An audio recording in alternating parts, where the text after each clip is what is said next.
Good morning, good afternoon, or good evening, my fine friends. Welcome to the first episode proper of the brand new shiny 12th season of the Tom Petty Project podcast. I'm your host, Kevin Brown.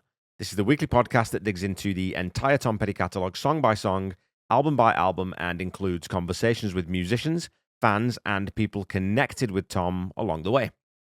Okay, over on social media last week, I asked people which songs that they were most looking forward to talking about, hearing about this season, and also got some general thoughts on the album as a whole. On Facebook, the wonderful Pete Nestor said, "Room at the Top, the serious brother to It's Good to Be King," which is a nice way of thinking about it, isn't it? Mary Beth Donnelly agrees, calling it one of the saddest songs I've ever known, while Leslie Campbell said, "Accused of Love is one of my favourite Sing Loud in the Car songs." Jack McNay posted, "Makes sense you did your album preamble episode starting with Wildflowers, beginning of his conceptual reflective phase. Wouldn't have worked as well for any previous sans maybe Southern accents, and that's a big maybe." And so, Jack, I definitely didn't plan it that way, but I just ended up feeling that I really needed to set the stage for Wildflowers, and I agree that narratively, the earlier albums might not have needed quite as much forward introspection, but setting up Damn the Torpedoes and talking about the legal hassles Tom was going through, etc., that might have been interesting. Talking about Let Me Up, I've Had Enough, and coming off the back of the Dylan tour and why that album sounds the way it does, that could have been interesting. I do still have to go back, though, and flesh out my thesis on Into the Great Wide Open. But for every remaining album, there's definitely some good groundwork that I can lay, so I'm glad you enjoyed the kickoff episode. My pal and co-producer Paul Roberts commented, "Really like this album. Is it peak Petty? Probably not. I've got history with this one, though, so it's special. When Tom passed away, I distinctly remember being drawn to this one. Long walks on the moors with this on repeat in my earbuds. I love the melancholic vibe. Room at the Top, Echo, Swingin', Free Girl, Rhino, Lonesome, etc. When I'm in a certain mood, nothing beats these tracks. Keep up the great work, Kev." Well, thanks a lot, Paul. And this echoes, pun intended, something that John Paulson had said when we wrapped up She's the One. Echoes another album that seems to have fallen between the cracks a little outside a couple of the huge songs among the series Pettyheads. So it'll be fun to dig into these songs. And, people might not know as much about them, so it'll be great to talk to them and revisit them maybe, or be introduced to them for the first time. Tammy Keller left this very moving reply. "I believe this album saved my life after my husband died. I listened to it over and over. Somehow being sad and listening to Tom being sad really helped me. And if we ever forget the power of music, it's thoughts like this that can reground us and make us appreciate that music transcends a bunch of, chords and vocals, spoken words being captured by a microphone. If the echoes of our experiences and relationships are the grammar and syntax of our lives, then music is often the punctuation that helps us organize it into full, coherent sentences." Over on Blue Sky, Richard Hearn commented, "The title track stays with me the most. Won't Last Long is likely the most melancholy attempt at a Don't Stop Me Now. Understandable at this time in his life. Oh, and I love the way he sings like Billy the Kid." Now, that's an interesting comparison to make between Won't Last Long and Don't Stop Me Now, of course, by another band I podcast about, Queen.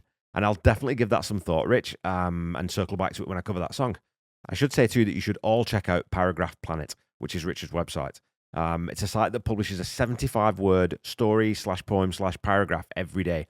And Richard hasn't missed a single day since he started publishing them in November of 2008.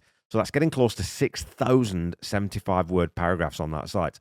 And I've been lucky to have one of my ideas published there. And if you have anything that you'd want to contribute, just go visit the site. Writing something in 75 words is a lot harder than you think it's going to be. And it's a good discipline, a good skill if you're a writer. I'll leave a link in the episode notes, as it's a fabulously creative project. And it's part of my daily routine for the past couple of years or so now. It's one of the first things I do when I wake up is I read Paragraph Planet. All right, well, I think that's about it for social media. I've probably missed a bunch of people's comments, and if I didn't read yours out, I'm sorry. I still love you. I just didn't get to it, or I wrote this before you posted. Okay, it's time to talk about the incredible lead song from Echo, the brilliant Room at the Top. And Lisa Kelly Pennington, you can take your guess at my rating right now, and I bet you get it right.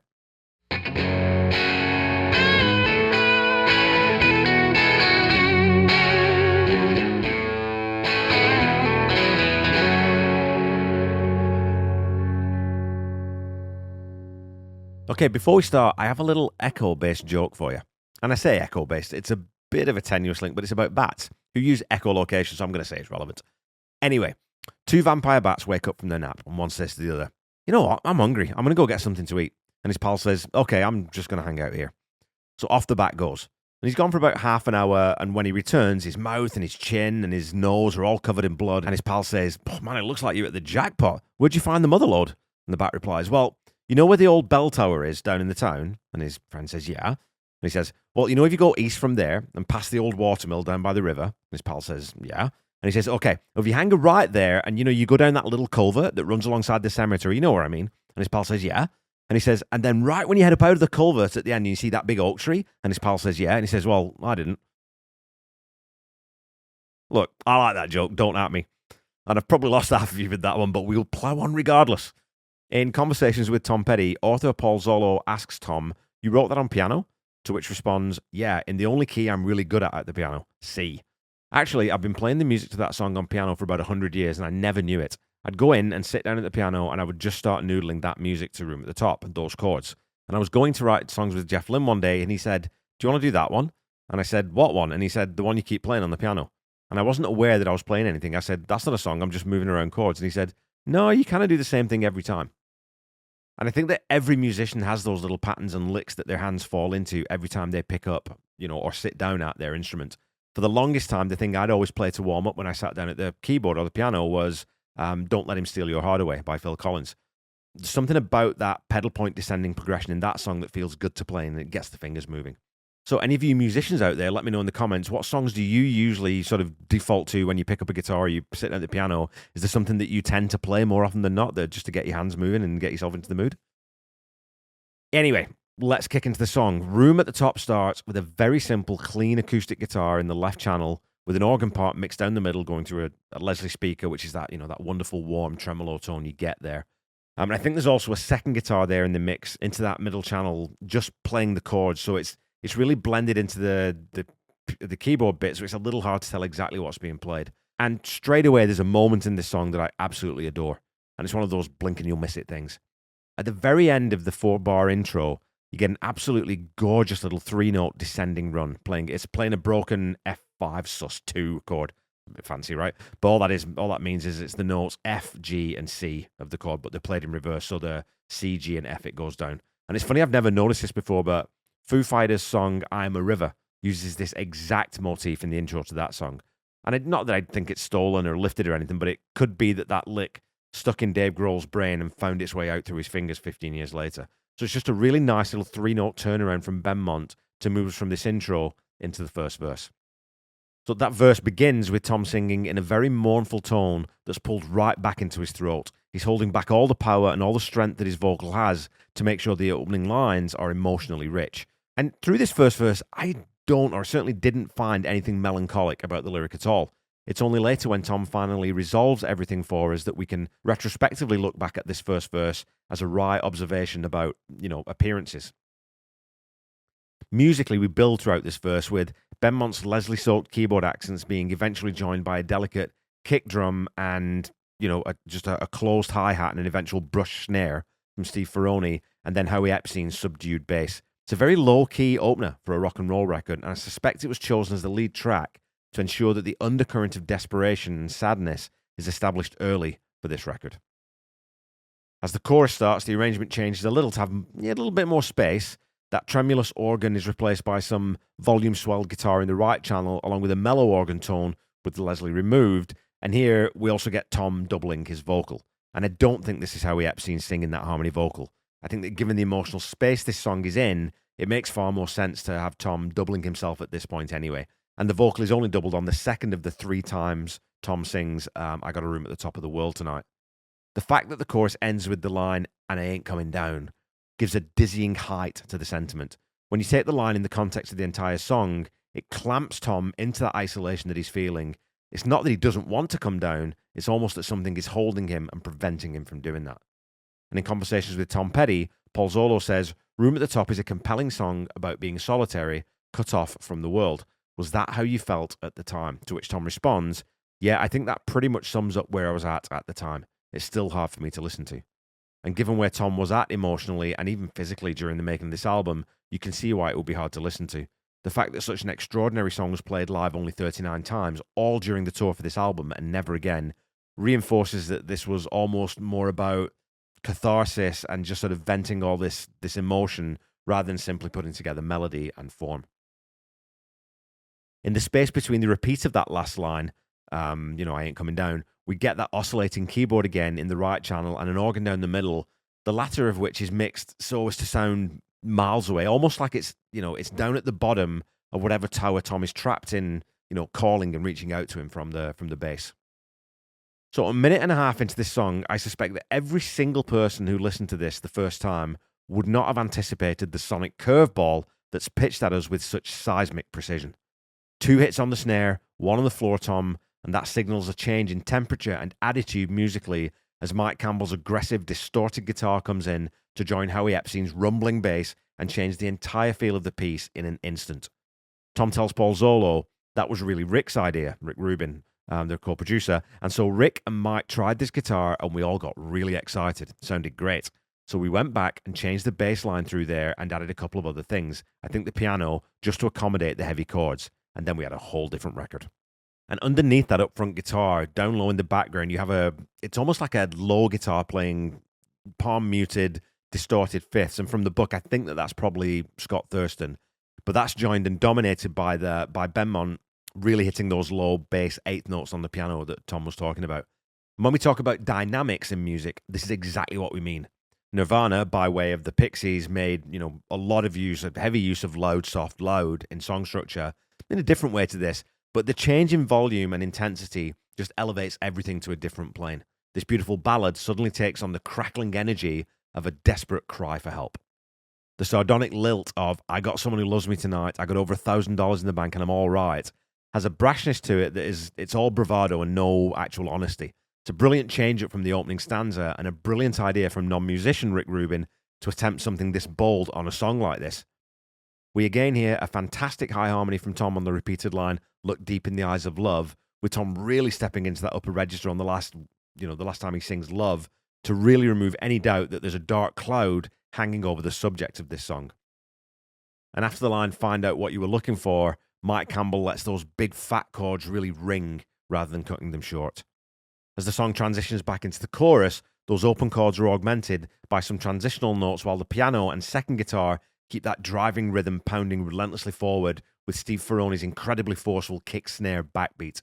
When those chords again ring out on the lines and I ain't coming down, man, that's the point at which I always feel my emotional center start to shift and destabilize. It's that thing where your chest starts to tighten and you feel the emotion really welling up. That's the point in the song where it really starts to grab me. And at 2:52, we then get a devastatingly brilliant solo from the incomparable Mike Campbell, joined by the equally incomparable Benmont Tench on the clavinet, giving this section a completely unique and melodically complex feel. When Paul Zollo asks Tom about it and inquires, that's 2 guitars, yes? Tom says, no, it alternates between Ben playing clavinet through a guitar amp and Mike on guitar, though you're right, there are 2 guitars playing. He had done another pass, and by mistake, someone had both of them on, and I thought it sounded great. So we just mixed in a little bit of the extra part in just 2 places. And if there was ever a doubt that Mike and Benmont weren't meant to be in a band together, just listen to that frenetic, almost out of control descending, then slightly ascending before dropping again lick that Mike plays, and then the way that Benmont matches the stuttering staccato rhythm and feel of it without actually ever duplicating the exact notes that Mike's playing. It's 2 musicians in absolute lockstep with one another creatively and performatively. It's euphoric, triumphant, and gloriously erratic in the most precisely measured and controlled way.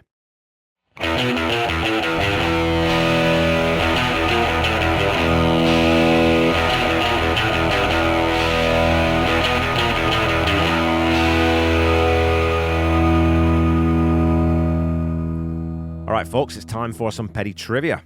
Your question from the airport episode last season was this. Benmont Tench's new release, The Melancholy Season, was released by Dark Horse Records, but which artist, very much adjacent to the Heartbreakers, founded the label?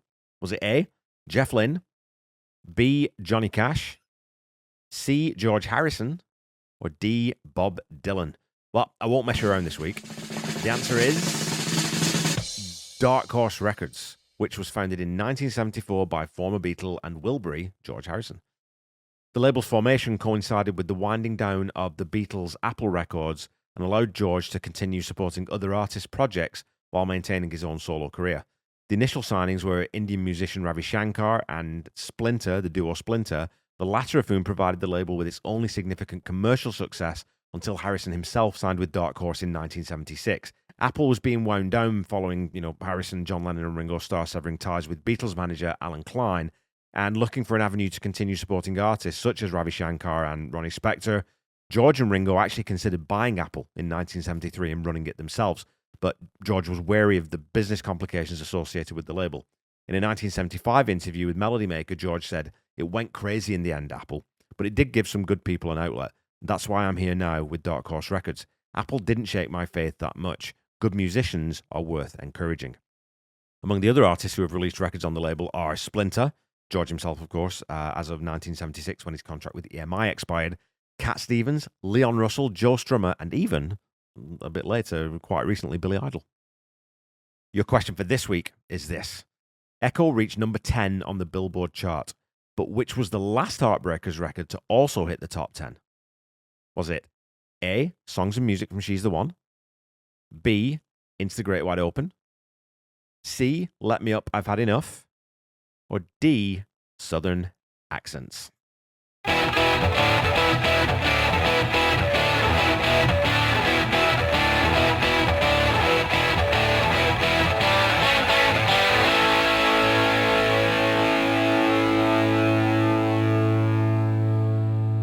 Okay, back to the song. Coming out of the solo, Steve Ferroni moves back to the brushes and the dynamics shift back into that mellower intro space so that Tom can hit us with the emotional sledgehammer that is the third and final verse. I wish I could feel you tonight. Little one, you're so far away. I want to reach out and touch your heart. Yeah, like they do in those things on TV. I love you. Please love me. I'm not so bad, and I love you so. It's an absolutely devastating line, isn't it? I love you. Please love me. Good grief. We remember Tom talking on Southern Accents about how open and exposed he felt writing something so personal. So I can only imagine how tough this one would have been to get through. And I've always thought that given Tom was separated from his family and living alone at this point, this almost feels like a cry back to his kids, that he hasn't abandoned them and that he just wishes he could be with them. The room at the top could even, that could sort of incorporate the addiction he'd fallen into at this point that was holding him emotionally captive. And it has such depth to it, really, though, that it probably shouldn't be dissected to the point that we try to pin exact feelings or circumstances onto it. It's a lyric that has all the huge weight of the world pushing down on its shoulders and buckling its knees. Tom at his very best. Completely raw, completely honest, and utterly, utterly compelling. So, to end the song here, we get a couple of really nice accents on the ride cymbal from Steve and the reintroduction of those keys in the right channel as the song brings us back from the sonic brink again for a while. After the line, and I love you so, we have a really gentle keyboard, likely Mellotron, I think, playing a short little up and down phrase before we go back into the chorus, which is split in half between the reserved and the powerful. In a change to the first chorus, we have Scott Thurston's reedy, distorted guitar playing some suspended arpeggios before the whole song explodes again in the second half of the chorus on the first, Coming Down. As Tom sings the last I Ain't Coming Down, you hear a really tremulous organ part again in the right channel, almost reminiscent of the tone in, the outro from Zero from Outer Space, but it's a little warmer. The guitars decay out to fade, and this epic masterpiece leaves us ragged, breathless, and filled with a deep sorrow for its subject, who we can't help paint with an autobiographical hue.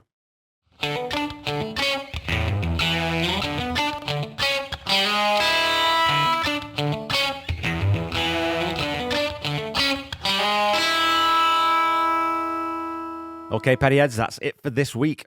I, along with, I'm sure many of you, consider this one of Tom's finest works.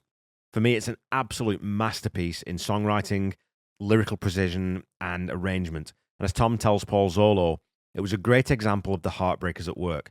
On my own, I would have never arrived at that arrangement of the song, but they really took it somewhere that I would never have got to by myself. The mixture of light and shade, the contrast of hope and despondency, of cynicism and vulnerability make this track a powerhouse of pure emotion. It's one of those where every single note is placed to perfection, every musical decision supports the construction and delivery of the song, and the sum of its incredible parts gel into this perfect 5 minutes of music that moves me as much today as it did the first time I listened to it. If I'm ever prepping a playlist for someone to try to win them over to Team Petty, this is one of the first songs on the team sheet, and I've yet to hear anyone say that they aren't impressed by it. With all that in mind, this song is, of course, a rock-solid 10 out of 10.